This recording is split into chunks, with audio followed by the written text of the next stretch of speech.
बिस्मिल्लाहिर्रहमानिर्रहीम इय्याका नअबुदु व इय्याका नस्तईन। मेरे पाकिस्तानियों, क्योंकि मैं सारा वक्त तैयार होता हूँ कि किसी वक्त भी ये मुझे किसी चीज़ पे भी जेल में डाल देंगे, तो मैं चाहता हूँ कि जेल में जाने से पहले जिन चीज़ों पे ये मुझे जेल में डालने की कोशिश कर रहे हैं वो मैं आपके सामने पहले ही ले आऊँ, क्योंकि मैं अगर जेल में चला गया तो इन्होंने मीडिया तो पूरा कंट्रोल कर लिया। जो बड़े बड़े लोग थे जो मीडिया की आज़ादी के जिहादी बने हुए थे, वो आज चुप करके बैठे हुए हैं और आराम से एक सरकारी मीडिया बन चुके हैं सारी प्राइवेट चैनल्स।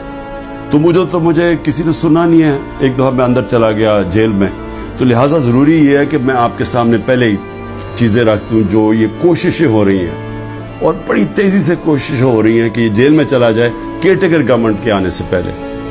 तो मैं सबसे पहले साइफर का ज़रा मैं आप सबके सामने रख दूँ कि असल में इनको ये समझ नहीं आई कि जितनी साइफर के ऊपर बात होगी, ये जितने भी पावर में बैठी हुई हैं पीडीएम के लीडर्स और जो पुराने आर्मी के चीफ जनरल बाजवा, ये जितनी भी साइफर के ऊपर तहकीकात होंगी, इनके ऊपर उंगलियां आएंगी। मजलूम तो मैं था, मेरी गवर्नमेंट थी।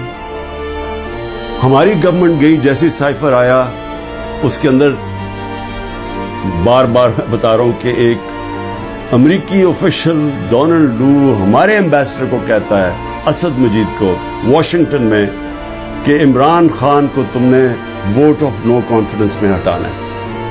अगर ना हटाया तो पाकिस्तान के लिए मुश्किलात होंगी। और अभी वोट ऑफ नो कॉन्फिडेंस नहीं आई थी, ये गालिबन 6 मार्च था। अगले दिन वोट ऑफ नो कॉन्फिडेंस आ जाती है, टेबल हो जाती है असेंबली में। और उसके बाद फिर जो सारा वो कहते हैं ना, rest is history. Aahista Aahista क्या, बड़ी जल्दी हमारे लोग भी नाराज हो जाते हैं, बैक बेंचर्स भी कहते हैं हम छोड़ रहे हैं, हमारे जो इत्तेहादी है वो भी छोड़ना शुरू हो जाते हैं। तो वो साइफर किसके लिए पैगाम था? वो पैगाम उसी के पास था ना जिसके पास पावर थी, जिसके पास एजेंसीज थी, जो इन सबको भेड़ बकरियों की तरह उधर ले जा सकता था दूसरी तरफ और गवर्नमेंट करा सकता था। वो जनरल बाजवा था। तो मैंने बड़ी कोशिश की तब भी कि इसके ऊपर तहकीकात हो। मैंने पहले एक कमेटी भी बनाई जिसपे जनरल तारिक को हमने उसका हेड बनाया। लेकिन यहाँ इतनी ताकत है एक आदमी के पास कि वो जनरल तारिक जैसे आदमी ने भी कहा कि नहीं जी, मैं ये इस कमेटी का हेड नहीं बन सकता। पूरी कोशिश की गई सुपर किंग ने कि किसी ना किसी तरह दब जाए बस साइफर की, इसके ऊपर बात ही ना हो। मैं इसलिए कह रहा हूं कि ये बार बार साइफर को लेके आते हैं तो वो उंगलियां तो उधर ही जानी है सुपर किंग की तरफ, और उसने हर बार इस्तेमाल किया। हमारा जब सुप्रीम कोर्ट में केस चला हुआ था, जब कासिम सूरी ने अडजर्न की असेंबली और ये कहा कि साइफर में वाज़ेह है कि मुदाखलत हुई है पाकिस्तान के अंदर, और मैं इसलिए अडजर्न कर रहा हूं कि पहले इसके ऊपर तहकीकात हो, इंक्वायरी हो कि क्या ये साइफर, इसके पीछे क्या था। इंक्वायरी में ही तो पता चलना था कि साजिश हुई है या नहीं हुई।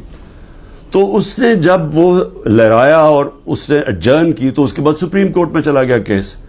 तो सुप्रीम कोर्ट में जो हमारा वकील था, अटॉर्नी जनरल, हम हैरान हो गए, उन्होंने साइफर पे बात ही नहीं की। असल इशू तो साइफर था, बाकी सारी बातें कर दी, साइफर पे बात नहीं हुई। आप समझ जाएं कि प्रेशर किधर से था। प्रेशर तो सुपर किंग के पास इतने ज्यादा हथियार है प्रेशर्स डालने के लिए। तो वो जो केस हमारा था वो केस ही नहीं लड़ा गया। नईम बुखारी जो असद कैसर के वकील थे, उन्होंने कहा कि अटॉर्नी जनरल ने तो मेरा केस ही खत्म कर दिया, क्योंकि उन्होंने साइफर के ऊपर बात की। तो ये जो इसको खुफिया रखने की कोशिश की गई, वो कोशिश कर रहे थे जिनको पता था कि तहकीकात से इनके ऊपर उंगलियां आनी है। मैं कोशिश करता रहा कि इसके ऊपर इंक्वायरी हो। जिस तरह मैंने कहा, पार्लियामेंट ने कमेटी बनाई, उसको उन्होंने जनरल तारिक को भी भगा दिया। फिर चीफ जस्टिस साहब को میں نے لیٹر لکھا, سائفر بھیجا کہ اس کے اوپر انکوائری ہونی چاہیے, نہیں ہوئی. تو اب یہ جو انکوائری کرنا چاہتے ہیں ایف آئی اے, میں صرف سوال یہ پوچھتا ہوں کہ پہلے تو مجھے یہ بتائیں, مجھے بلا تو لیا آپ نے انکوائری کے لیے, لیکن مجھے یہی نہیں پتا کہ میرے سے کس چیز کی انکوائری کرنی چاہتے ہیں آپ, تاکہ میں تیاری کر کے آؤں. لیکن میں ایف آئی اے کو بھی یہ کہنا چاہتا ہوں کہ یہ آپ کے پے گریڈ سے زیادہ اوپر بات ہے. آپ کے رانا ثناء اللہ جو انٹیریئر منسٹر ہے, جو آپ کے اوپر ہے, وہ تو کہہ بیٹھا کہ عمران خان کو جیل میں ڈالنا ہے. وہ ابھی کوئی انکوائری کا مجھے بھی نہیں پتا. ابھی تو ہمیں 164 کا بیان بھی ہمارے سامنے نہیں آیا. ابھی تو نیوز آئٹمز آ رہی ہیں نا کہ جی اعظم خان نے یہ کہہ دیا. ہمارے سامنے تو ابھی کچھ نہیں آیا, کیونکہ میں نے اپنے وکیلوں سے پوچھا تو کسی کی وکیل کو بھی پتا نہیں کہ وہ کون سا بیان ہے اعظم خان کا جو 164 پہ آتا ہے.